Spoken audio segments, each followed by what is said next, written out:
I came from a background where like I said, our parents will say, don't be too proud, just be humble. So I always knew that actually I can do more lah, you know. But if you overachieve also, you feel shy, you feel like, no need lah, just be average.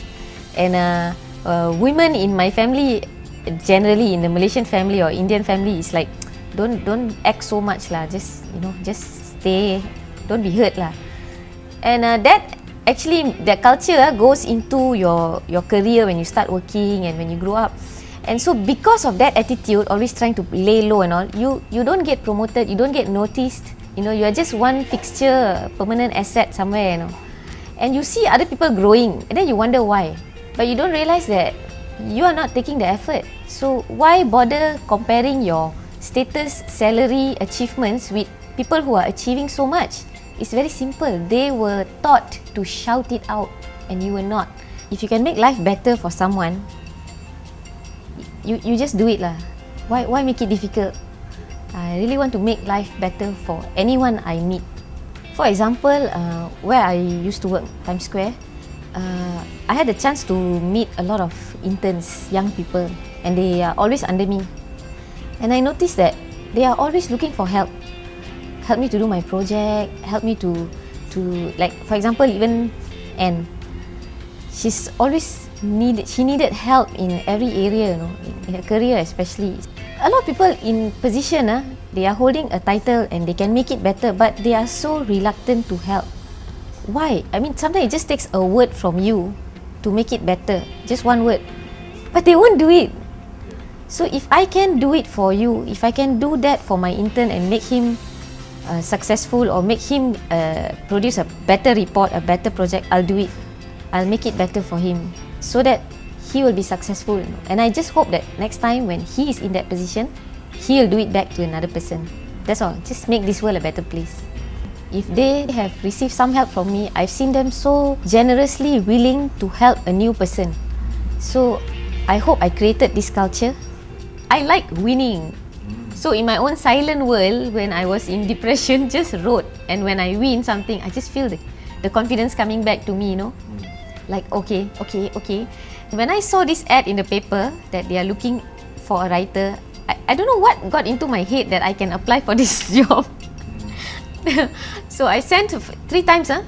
First application, second application. It's like, how come they didn't even call me? No courtesy. The third time, this is off the record, maybe you might want to try this strategy. I sent a very creative resume. It was a picture, A4 size photo of myself. The layout was like a magazine cover, because it was a magazine and it says my resume. So when you open, it's exactly like a magazine. So the publisher took that resume, and when I walked into the office, he said, "What is this?" Nobody ever sent me this kind of resume before. And I got hired in the next 30 minutes. Just over a simple chat. He just said, "It's creative, you have the brain, you got the job." That's it. It just took a creative approach. Thinking out of the box to achieve something, you know, not the traditional way. I guess it worked.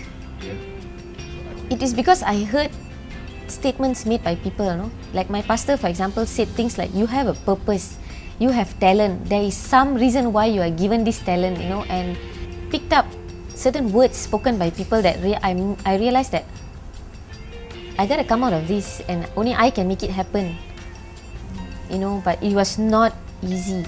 So if I have a chance, I don't want people to go through that. I will help them.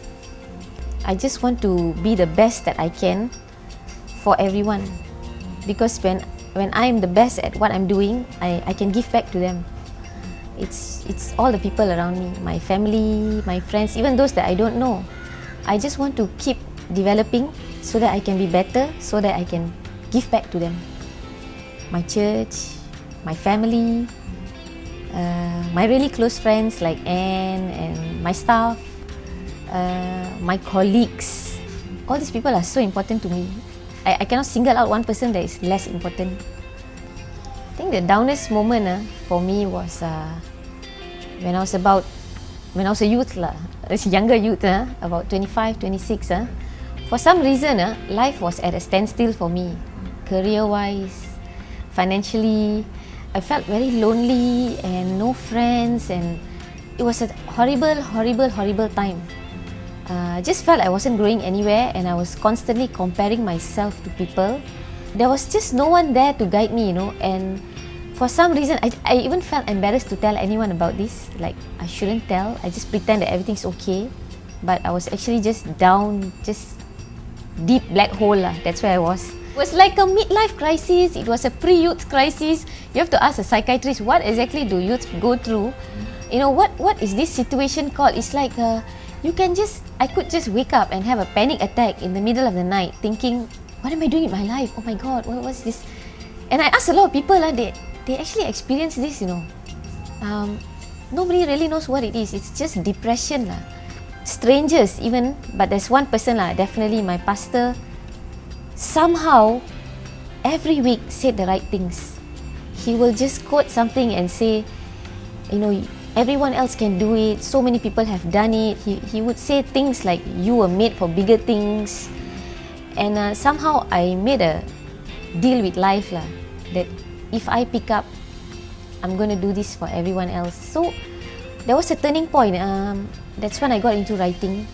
I was never a professional writer, so I thank God for the publisher who hired someone like me with no experience to write a book.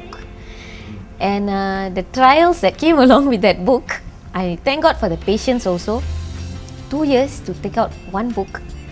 And also, after that, I realized what is the sweetness of victory lah. So sometimes you need to be in that hole to taste the sweetness of life. But now, when I'm in a position, when I see someone going through exactly what I went through, I will take the first step to ask her, do you feel this way? And it's true. All it takes is someone who's been there to approach them. He is the one person that he is so highly motivated. Despite everything that has happened to him, he has had an accident and lost one leg. I mean, usually people with one leg, you see them sitting in the streets and all, right? But he doesn't have a very rich family background, but he studied and he's like holding a doctorate now, and he is so highly motivated. He's 57 years old. He reads and studies, and anytime you can talk to him, right, he will just speak something to you that will make you, and the fact that he wrote a book. He wrote so many books that I felt like if he can do it, I can do it. I got the fire from him lah to start writing, and I won a lot of those freelance awards and all that. That's why I got the confidence that I can write. So that's basically why I got hired as a writer, but not professional. It was just those award writing competitions, that kind of thing. But the person behind everything probably is my pastor. That's when it started. I felt that I could do more, but I was trapped in this humble cage. Like, what's the point? What's there to live for anymore? It sounds humorous now lah, but it's a bad place to be. There come a point where I became sensitive to what people were saying, and I thought there was some truth in it. And I don't know. I think it just hit me one day that out of this, decide, and out of this, just one day.